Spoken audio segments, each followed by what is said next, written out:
All right, so we were talking about the fish hook in the last section. The fish hook happens because as I hold the back and plant my foot here, make this leg flat, shrimp to my side, and start to stretch his leg and pull my knee and elbow together, he squeezes his knees together. Right, so when this happens, I'm not able to extract the knee anymore. In fact, you see how the leg comes off the ground? This may make it hard for me to extract the leg at all, because for the leg to extract, loosen up 1 second please, the leg has to be flush, right? It stays on the ground, and then when I connect the elbow and knee, it's easy for it to move underneath. But now because the knees come close, I'm not able to do that. I'm not able to do that. So in this instance, I have to go to something else, and that's called the fish hook. And I brace the leg just like I normally would. And perhaps I have to open my foot here. Look, I can walk the foot a little bit and make another shrimp. And I'm looking to dangle the foot over here and go underneath his toes and shin and pick this up, right? We talked about this in the last slice. And then I'm able to move the entire unit like that, right?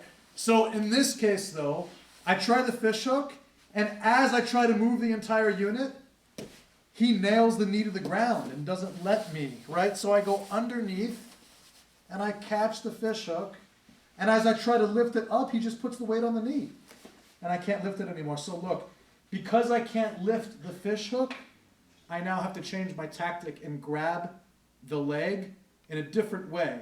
And the different way in which I grab the leg is this. I go around the leg, and I bite it. Right, now look, if I leave my knee down, he may put his foot back to the ground. So once I do the fish hook and lift the knee up, before I bite the leg, I'm going to slide this knee underneath to keep his leg up. Now I reach over with the foot and I bite his shin, right, and ankle area between my calf and thigh. And I keep this tight. Now it's not easy for me here to drag the leg using my hand and knee together like I did in the fish hook. So we're going to resort to a trick because it's about efficiency. The efficient way to move his leg out of the way is to use my hips. I'm going to maintain the bite very closely, and then I'm just going to turn my hips back under, look, to face him. And as I do, I shove the knee through. And now I'm already set up for the inside trap. So I can swim in front, hold the head, shrimp this way, brace on this side, drag the knee out, bring it high, block the arm, leg across the back, spin sideways until the foot comes out, and turn and face him and hold him in stage one. Right, let's look at the details again. I'm stuck in the mounted position, and I've tried to upa, but he makes himself very wide, so I can't get any grips. So I have to resort to the elbow escape. So as I wrap the back and brace the knee, flatten one leg and base the other foot, I maybe even make a small bump here, right? And I start to drag the knee underneath, and he feels that. He's a little experienced as a grappler, so he responds by bringing his knees close. And now the knees are close, it's hard for me to extract the leg. So to my first response is the fish hook. You see how his knee is on the ground and his shin is elevated. His foot is up in the air. It makes a nice opportunity for me to go fishing with this foot. And I find a place under his shin and the top of his foot, and perhaps I can use that to push this entire unit over me, right? But in this instance, he knows about that too. So as I start to lift the unit, he keeps the knee nailed to the ground. So I can no longer use the fish hook to lift the foot up and over. So now I go around the corner and I bite the leg. But before I do, if I just bite the leg, right here he puts a foot on the ground. Right? So as I have the fish hook and it's not working, I have to bring my knee under. Look, and keep his leg elevated. Now I can bite.